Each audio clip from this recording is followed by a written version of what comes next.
Hello दोस्तों, कैसे हैं आप सभी लोग। तो क्लास को कंटिन्यू करते हुए, और कल आपकी क्लासेस नहीं हो पाई थी, आज से आपकी सारी क्लासेस फिर से शुरू होती हैं। थोड़ा टाइम नहीं मिल पा रहा है, इसलिए क्लासेस आपकी नहीं हो पा रही हैं। ठीक है, बाकी क्लास को हम शुरू करते हैं और बाकी आज की टॉपिक देख लेते हैं हम क्या क्या कवर करेंगे और क्या क्या पढ़ लिया है, एक बार वो भी देख लेते हैं। ठीक है बेटा, बाकी आप लोगों को कोई भी परेशानी है पीडीएफ से, नोट से रिलेटेड या कोई भी, तो आप व्हाट्सअप कर सकते हैं या आप टेलीग्राम चैनल ज्वाइन कर सकते हैं। वहाँ पे अब तक जितनी भी क्लासेस हो चुकी हैं उसकी पीडीएफ अपलोड कर दी गई है, और बाकी क्लासेस की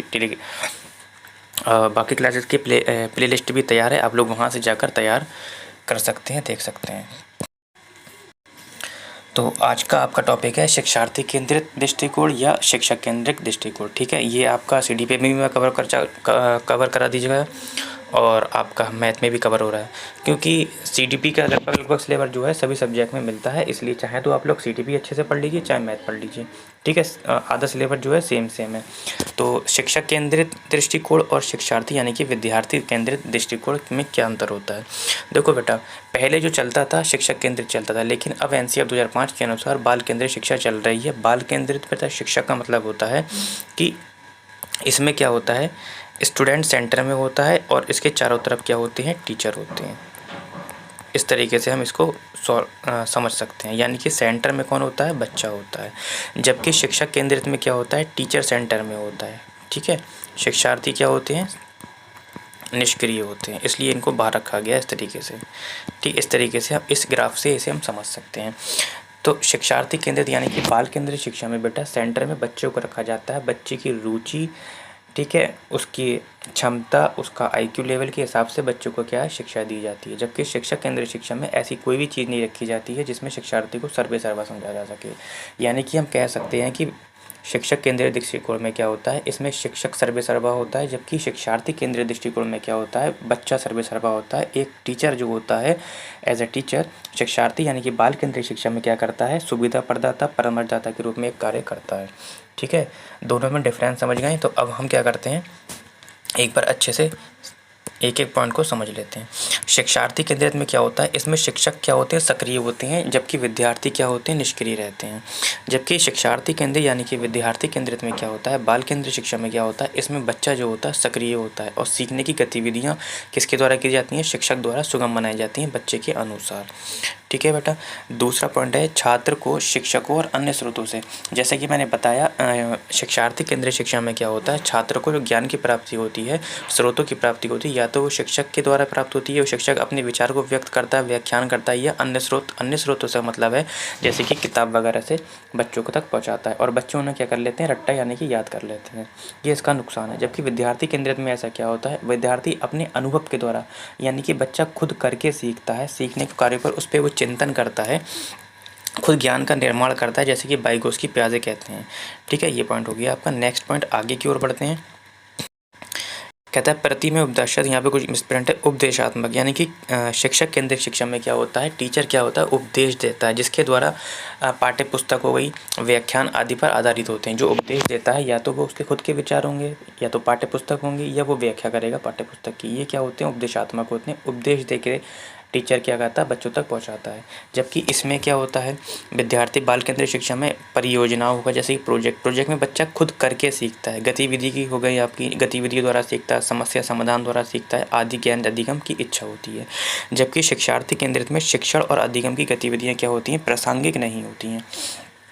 ठीक है, प्रासंगिक का मतलब ये होता है शिक्षक द्वारा जो होती हैं, जो भी बच्चे के अनुसार गतिविधियाँ कराई जाती हैं अधिगम में, वो प्रासंगिक नहीं होती हैं। जबकि इसमें क्या होता है, बच्चों को वास्तविक दुनिया, यानी कि बच्चा जिस माहौल से रहकर आया है उसकी वास्तविक दुनिया का पता लगाकर उसके अनुसार क्या दी जाती है, सीखने को सुगम बनाया जाता है, यानी कि प्रासंगिकता।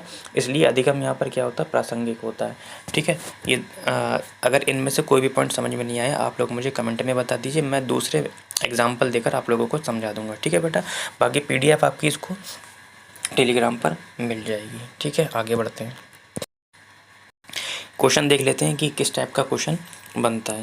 देखो, शिक्षार्थी केंद्रित कक्षा में, यानी कि विद्यार्थी केंद्रित कक्षा में शिक्षक की क्या भूमिका होती है।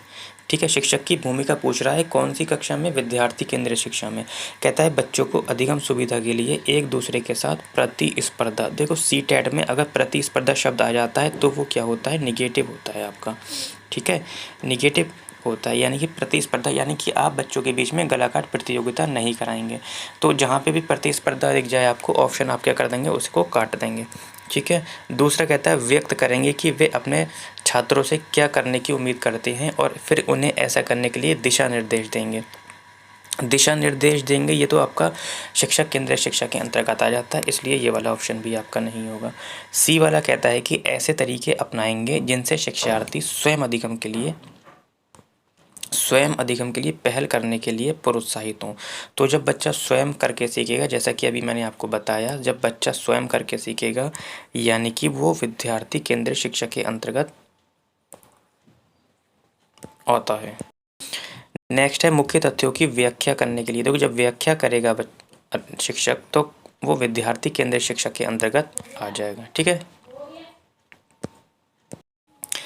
नेक्स्ट क्वेश्चन है कि एक शिक्षक दृष्टिकोण की मुख्य विशेषता क्या होती है?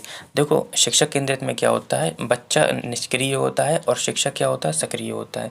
और ज्ञान का स्रोत कौन होता है? शिक्षक या पुस्तक ही होती हैं। तो ये वाला ऑप्शन आपका बिल्कुल ठीक है। सक्रिय शिक्षक निष्क्रिय छात्रों की जानकारी देते हैं, बिल्कुल। इसमें शिक्षक क्या होता है? सक्रिय होता है, जो निष्क्रिय छात्र होते हैं उनको जानकारी देते हैं, यानी कि 1 और 2 दोनों सही हैं।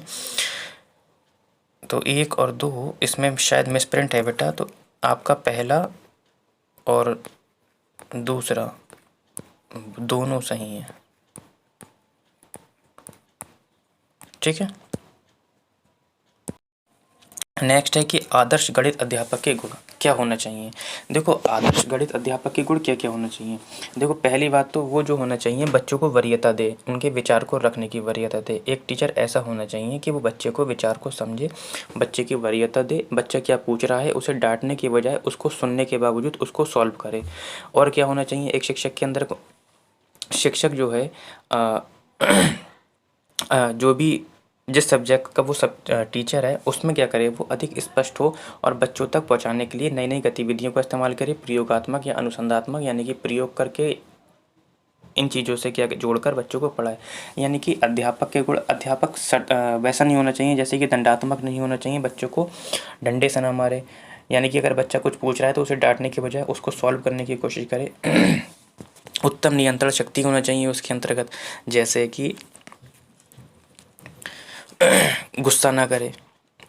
तो यही सब पॉइंट क्या होना चाहिए? अध्यापक के गुण होना चाहिए। तो एक एक करके यही सब पॉइंट इसमें लिखे भी हैं, जैसे कि निष्पक्षता होनी चाहिए उसके अंदर। जैसे कि ये वाला पॉइंट आ गया निष्पक्षता, यानी कि रंग रूप भेदभाव के अनुसार बच्चों को डील ना करे, यानी कि सबको एक ही समझे, ऐसा नहीं होना चाहिए। बाकी इसके ज़रूरी नहीं है कि यही पॉइंट आएंगे शिक्षक के अंतर्गत, शिक्षक के बहुत से गुण हो सकते हैं, क्योंकि आप लोग भी बीटीसी बीएड कर चुके हैं, आपको अच्छे से पता होगा कि एक अध्यापक के क्या क्या गुण होना चाहिए। समझ रहे हैं आप लोग बात को?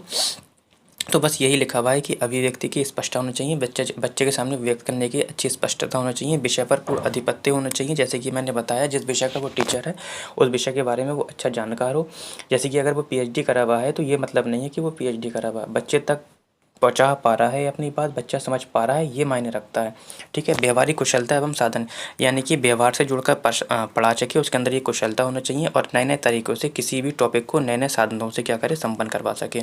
प्रयोगात्मक, यानी कि कैसे करके, और अनुसंधान यानी कि खोज करके सिखाने की निष्पक्षता। और निष्पक्षता के बारे में अभी मैं बता चुका हूँ। उत्साह एवं उपलब्धजनक व्यापार होना चाहिए उसके अंतर्गत, और उत्तम नियंत्रण शक्ति होनी चाहिए, ठीक है। तो आज हम यहीं रोकते हैं क्लास को, बाकी कल क्लास को कंप्लीट करेंगे।